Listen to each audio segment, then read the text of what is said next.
Berikutnya wa an Ibnu Mas'udin, dari Ibnu Mas'ud, anaknya Mas'ud. Biasanya Ibnu itu nama lengkapnya ya Abdullah bin Mas'ud.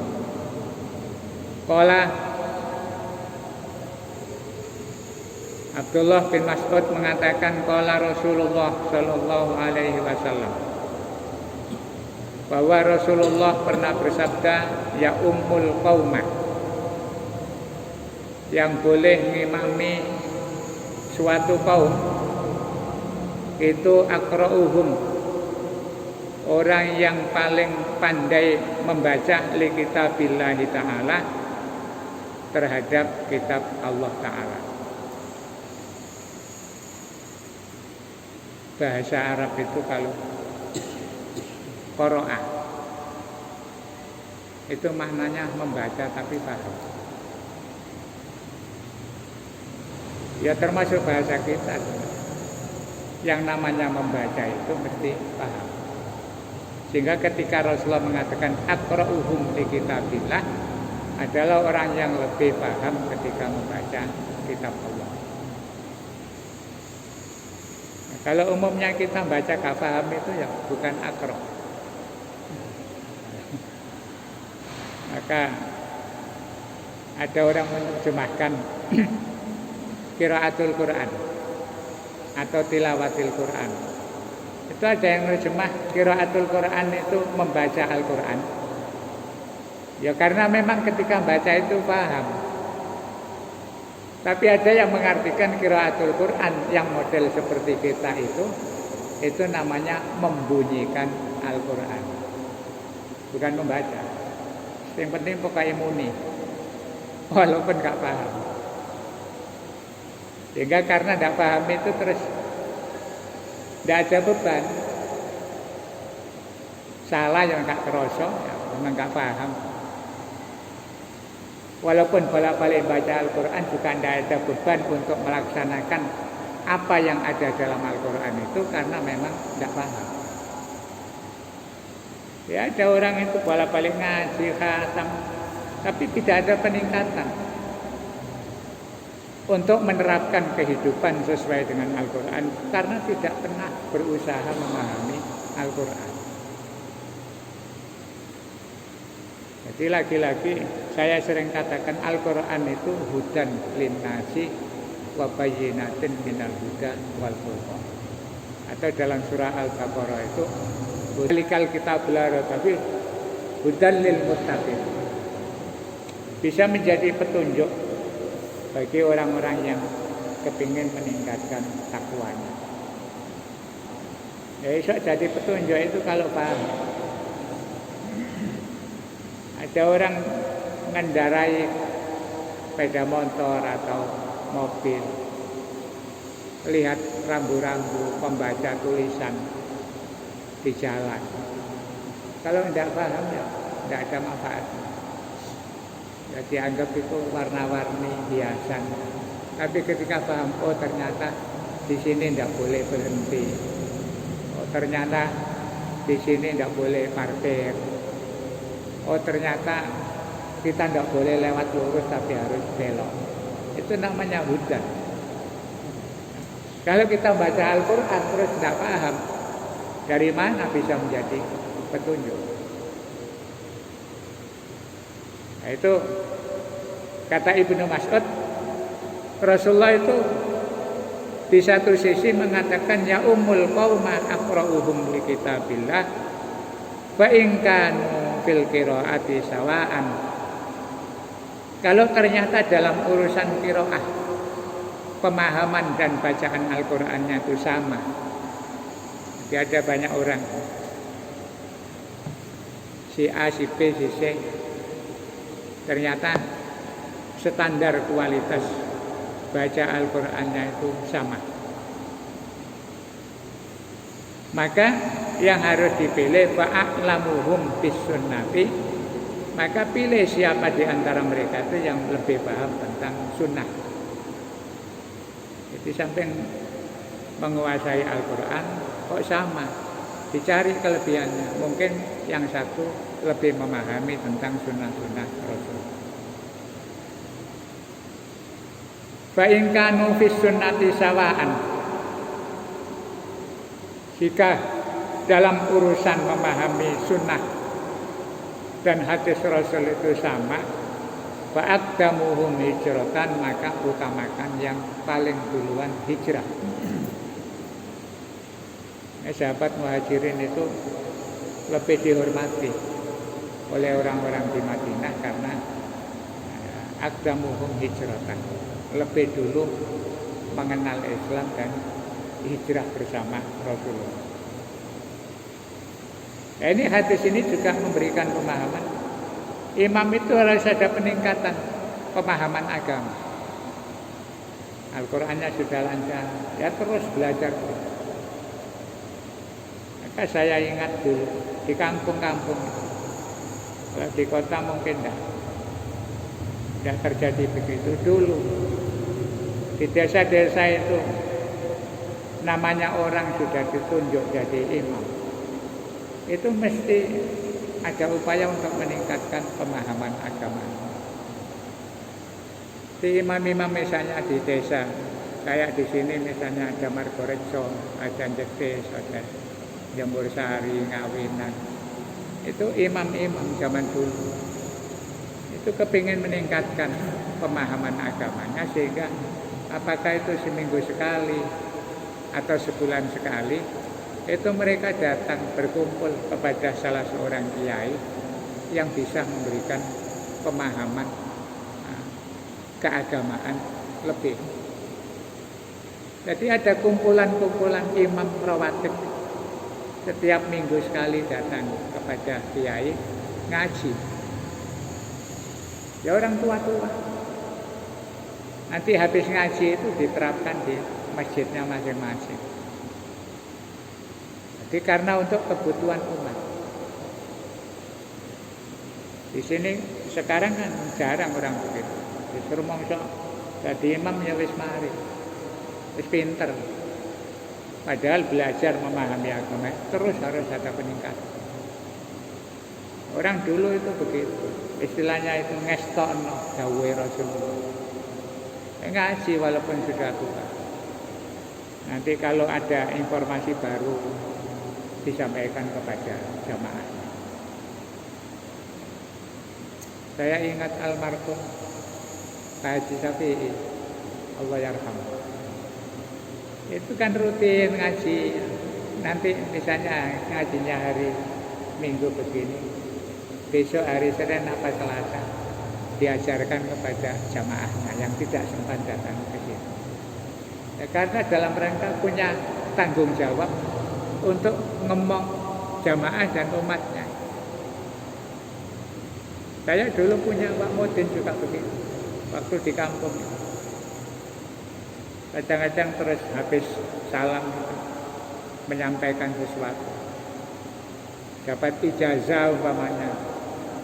Karena dalam situasi yang tidak normal, banyak penyakit dan lain sebagainya. Itu tahu-tahu kemudian habis salam terus menyampaikan Assalamualaikum warahmatullahi wabarakatuh. Ya. Diceritakan saya kemarin dapat ijazah dari kiai begini. Ya, monggo ya, dilakoni bareng-bareng. Barangkali dengan begini kemudian kita. Nah itu dulu begitu. Jadi ngangsu kawerno nanti disampaikan kepada jamaahnya lagi. Maka hadis ini mendorong kepada kita. Jadi apapun kita itu, terutama jadi pemimpin, khususnya dalam memimpin ibadah, Rasulullah anjurkan ada persyaratan-persyaratan. Kalau misalnya kemampuan seseorang itu sama, cari yang punya kelebihan. Al-Qur'annya bagus, ya, cari yang lebih paham. Sudah banyak memahami Al-Quran, cari orang-orang yang memahami sunnah-sunnah Rasul. Misalnya sama, ya, dicari yang lebih dulu masuk Islam. Kalau zaman sahabat ya tentu orang-orang muhajirin lebih utama daripada orang Ansor. Walaupun sahabat-sahabat Ansor itu punya kelebihan di bidang yang lain, terutama dalam urusan menyokong dana dan perjuangan Rasulullah. Ya, kalau kita sekarang aqdamuhum hijratan, yang lebih dulu hijrah atau lebih dulu masuk Islam itu ya otomatis ya kalau kita standarnya usia. Luwe tua mesti Islami luwe dhisik. Kecuali kalau orang-orang mualaf. Walaupun sudah tua tapi mungkin karena terlambat Islamnya itu tidak masuk dalam kategori aqdamuhum hijratan. Sampai diteruskan oleh Rasulullah wa in kanu bil hijrati sawaan. Kalau hijrahnya sama-sama waktunya fa'aqdamuhum silman, maka yang diutamakan ya yang lebih dulu masuk Islam. Kayak sahabat-sahabat muhajirin itu ada Abu Bakar, ada Umar, itu kalau diurut yang paling dulu kan sahabat Abu Bakar. Ya, Umar belakangan masuk Islam. Sehingga kalau ada apa-apa urusan agama itu Rasulullah mengedepankan Abu Bakar. Sampai menjelang wafat beliau pesan yang jadi imam itu Abu Bakar. Nah, ya ini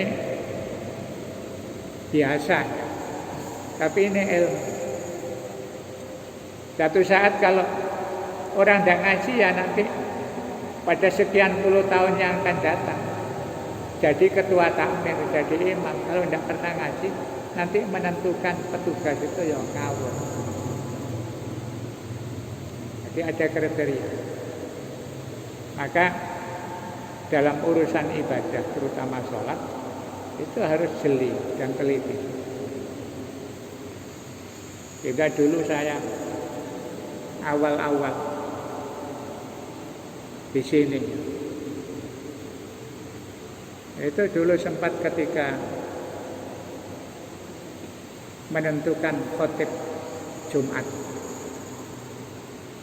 itu pokoknya dipilih yang khutbahnya enak, suaranya lantang, walaupun bacaan Al-Qur'annya itu gak jelas.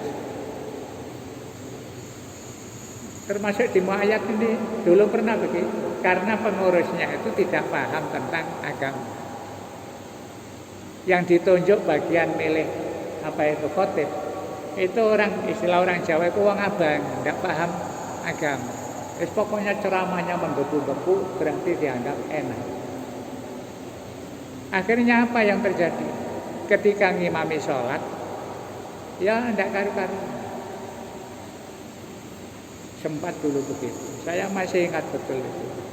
Awal-awal saya di sini didatangi oleh beberapa orang. Salah satunya itu yang saya ingat almarhum Pak Haji Hasan.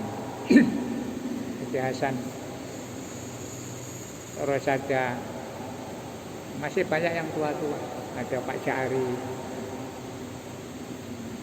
Itu saya kaget, ada apa?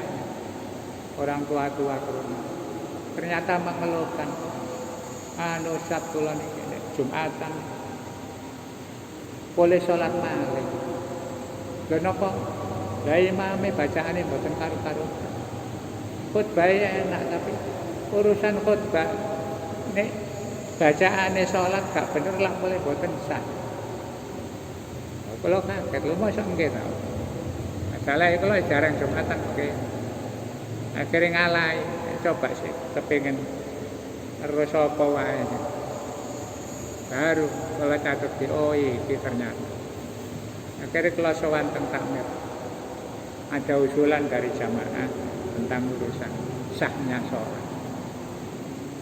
Tinggal titik dikurangi. Maka itu tugasnya takmir, harus jeli. Nah, sakniki wong kadang pertimbangannya yang penting ceramahnya enak. Bacaannya tidak diperhatikan. Padahal syarat sah utama sholat itu bacaannya. terutama Fatihahnya. Kalau enggak benar ya menjadi tidak sah. Walaupun khutbahnya itu hebat, tapi kalau bacaan Al-Qur'annya itu tidak benar, ya menjadi tidak sah sholatnya. Ini berkaitan dengan persyaratan. Wala ya umanna ar-rajulu ar-rajula fi sultanihi. Dan jangan sekali-kali seseorang menjadi imam terhadap orang yang berada di wilayahnya. Sultan itu kekuasaan asal. Dimaksudnya ini wala yaqutu fi baitihi ala takrimatihi illa bi idzni. Jadi tiang imam niku harus tahu posisi. Kalau panjenengan umpamane wis biasa dadi imam beken. Satu saat lunga atau pas sholat jamaah di masjidnya orang lain, kita umpamanya biasa jadi imam temu ayat ini sholat tanpa gorejo, terus mari ngoten dikomati umpamanya imamnya gak teko ya, terus nyelonong jadi imam, duduk wilayahnya tidak boleh walaupun biasa jadi imam.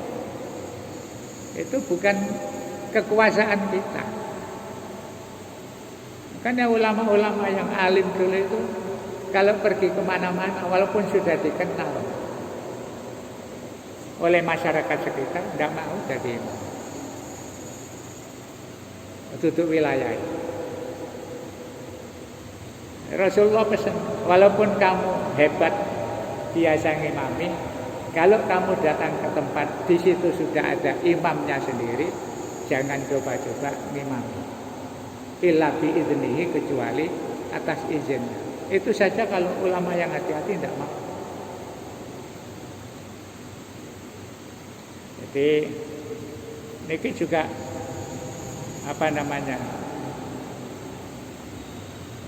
pengetahuan yang harus kita paham. Mulane kula kadang gak gelem imame iku wis ana petugase Pak Mosleh, Pak Haji Arifin. Mboten wilayahku. Menurut Rasulullah ndak boleh. Kecuali dipaksa nemen iku pun ya gak usah paksa mesine. Karena wilayahnya itu bukan kekuasaan saya. Lha Baitul Hamid pripa ya. Kayak imami dewi. Tapi mereka sudah ada petugas.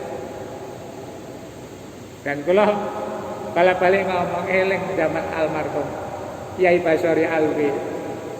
Rumiyin kan setiap bulan sekali mriki ngajari santri-santri ini teng Surabaya sing mboten lali. Akhirnya setiap bulan itu ke sini. Sebelum maghrib datang, nanti sholat maghrib di mushola Baitul Hamid. Nah, karena saya tahu itu ulama besar Ahlul Quran, guru qiraat. Ya, ketika enten Nyai Basori ya, saya harus tahu diri. Ini manggaaken, tapi Nyai Basori paksa betul-betul betul. Jadi beliau mengatakan wa ulil amri aula. Pakai bahasa Arab. Artinya petugas yang diserahi di sini itu lebih utama daripada saya yang tahu. Mboten purun. Ya kepaksa ya. Walaupun di belakang ada orang yang lebih alim. Ya, karena saya memahami berarti yai ini menerapkan hadisnya Nabi. Mboten bisa dipaksa. Yang Mosleh tak Haji Arifin. Enten umpamane kiai terkenal merene. Yes. Basa-basi pantas-pantasan ya disemanggakno, tapi nek mboten purun gak usah dipaksa.